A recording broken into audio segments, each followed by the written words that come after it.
στο κέντρο της Κεφαλονιάς και ένα από τα χαρακτηριστικά του νησιού μου είναι η ρομπόλα. Η ρομπόλα είναι ποικιλία σταφυλιού. Είναι μικρή ρόγα με κουκούτσια. Πολύ νόστιμο και πάντα μας δίνει λευκό ξηρό κρασί.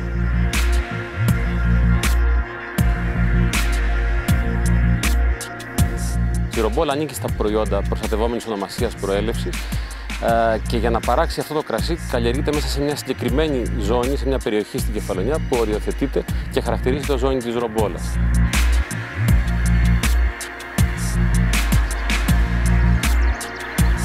Έχει μια πάρα πολύ μεγάλη ιστορία η ρομπόλα. Η παραγωγή της χρονολογείται από τους αρχαίους χρόνους. Υπάρχει αναφορά στο ιστορικό αρχείο που αναφέρεται στο όνομα ρομπόλα από το 1540.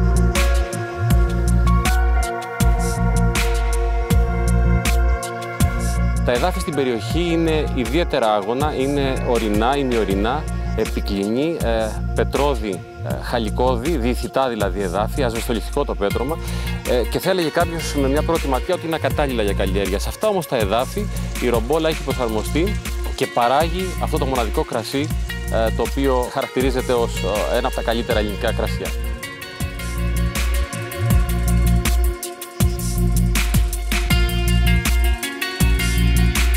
Ο συνεταιρισμός μας αποτελείται από 300 μέλη, 300 αγρότες αμπελοκαλλιεργητές, οι οποίοι μας φέρνουν τα σταφύλια, παράγουμε το κρασί. Μέσα από τη συλλογική δραστηριότητα και το συνεργατισμό των μελών προκύπτει ένα θετικό οικονομικό αποτέλεσμα και για τους παραγωγούς και για το τόπο και παράλληλα διασφαλίζεται η ποιότητα και η γνησιότητα του προϊόντος.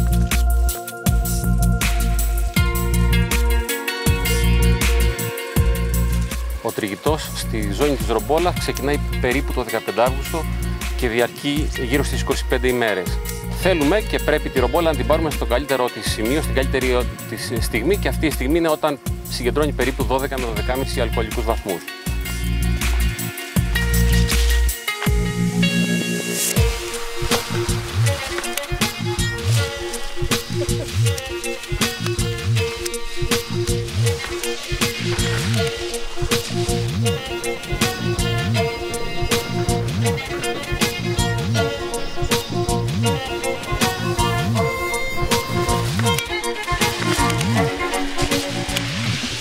Έχουμε ένα πολύ σύγχρονο εξοπλισμένο εινοποιείο, στο οποίο γίνεται η επεξεργασία, η γλευκοποίηση, η εινοποίηση. Προσαρμόζουμε όλα τα επιτεύγματα της σύγχρονης τεχνολογίας, ώστε να έχουμε ένα πολύ καλό προϊόν, χωρίς να ξεφύγουμε όμως από τις γεύσεις και τα αρώματα της παραδοσιακής ρομπόλας.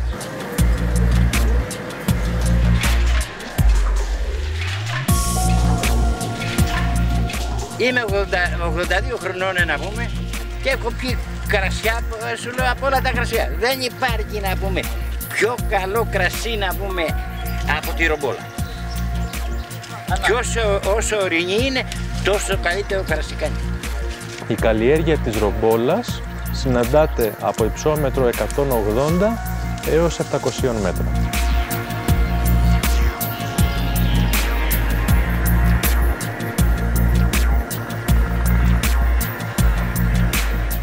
Κλασική παραδοσιακή ρομπόλα με το σακουλάκι, με αυτή ξεκίνησε ο συνεταιρισμός, την οποία και εξάγουμε.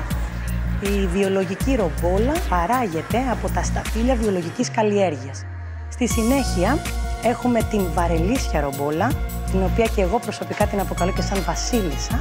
Για να τιμήσουμε τον προστάτη και άγιό μας, δώσαμε το όνομά του σε ένα από τα καλύτερά μας κρασιά, η καλύτερη ποιότητας ρομπόλα. Τα σταφύλια έρχονται από τους ορεινούς αμπελώνες, από πλαγιές του βουνού Ένα.